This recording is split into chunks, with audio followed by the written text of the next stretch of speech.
Ayan guys, pagkagaling namin ng Santa Maria, Ilocos Sur, dumaan kami sa La Union, dito sa may Manguera Grapes Farm picking experience. Ayan oh, ang haba ng taniman ng grapes oh. Tara na, pasukin natin.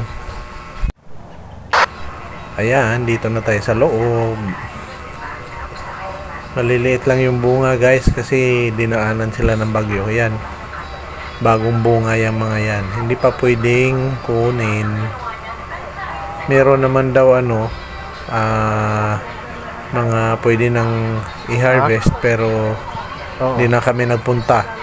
Ang mahal kasi kanila pa rin yan. ng isang kilo, ewan ko kung isang kilo ang mahal, kaya picture na lang muna.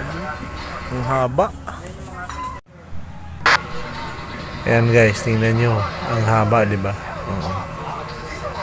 Kaso hindi tayo makapunta doon sa dulo kasi may nakaharang. Bawal daw puntahan. Ayan.